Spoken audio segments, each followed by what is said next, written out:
जिंतूरमध्ये गुटख्यावर एलसीबीची धाड, 7,66,000चा मुद्देमाल जप्त. बुलेरोसह 9 जणांवर बीएनएसनुसार गुन्हा.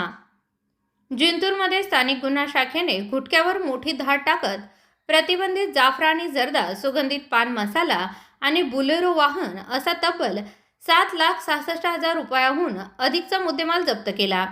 या प्रकरणी 9 जणांविरुद्ध बीएनएस प्रमाणे गुन्हा दाखल करण्यात आला असून जिंतूर शहरात या कारवाईची मोठी चर्चा सुरू आहे. महाराष्ट्र शासनाने बंदी घातलेला गुटखा व सुगंधित पान मसाल्याची चोरटी वाहतूक करणाऱ्यांविरुद्ध स्थानिक गुन्हा शाखेने रविवारी पहाटे जिंतूर शहरातील दादा शरीफ चौक परिसरात कारवाई केली.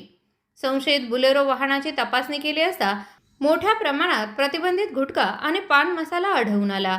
कारवाई दरम्यान 64,800 रुपयांचे प्रीमियम KN1 जाफरानी जर्दाचे 675 पाऊच आणि 1,01,250 रुपयांचे प्रीमियम राजनिवास सुगंधित पान मसाल्याचे 675 पाऊच जप्त करण्यात आले.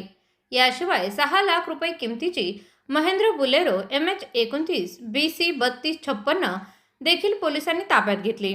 असा एकूण 7,66,050 रुपयांचा मुद्देमाल जप्त करण्यात आला आहे.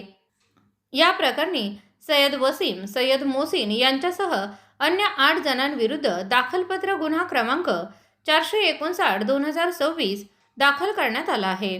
आरोपी विरुद्ध BNS तसेच अन्न सुरक्षा व मानके कायद्यानुसार कारवाई करण्यात आली असल्याची माहिती पोलिसांनी दिली.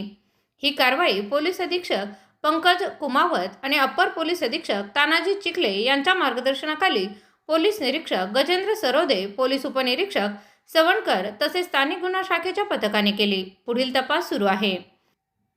ब्युरो रिपोर्ट RAC न्यूज, रियाज चौस, जिंतूर.